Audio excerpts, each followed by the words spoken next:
বড়সড় সাফল্য পুলিশের। দুষ্কর্ম ঘটানোর আগেই অস্ত্রসহ ভিন রাজ্যের দুই দুষ্কৃতীকে গ্রেপ্তার করল বাঁকুড়া জেলা পুলিশ।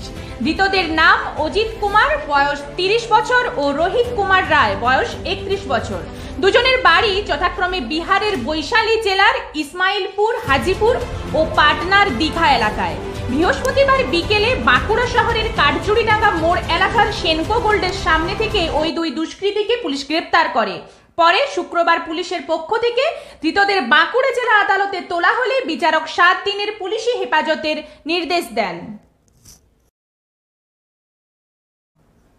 পুলিশ সূত্রে খবর, ওই দিন বিকেলে কাঠজুড়িডাঙ্গা সেনকো গোল্ডের সামনে সন্দেহভাজন 6 জনকে ঘোরাঘুরি করতে দেখে স্থানীয়রাই পুলিশে খবর দেন।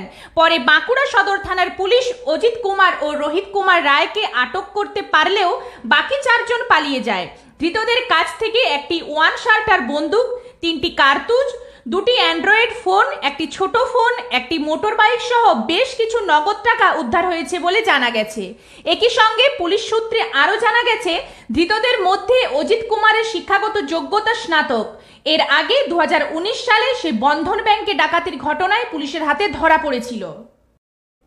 ধৃত দুই দুষ্কৃতীকে নিজেদের হেফাজতে নিয়ে তাদের জেরা করে ওই দলের অন্যান্যদের ধরা ও ঠিক কী উদ্দেশ্যে দিনে দুপুরে ওই জায়গায় হাজির হয়েছিল তা জানার চেষ্টা চলছে বলেও পুলিশের পক্ষ থেকে জানানো হয়েছে।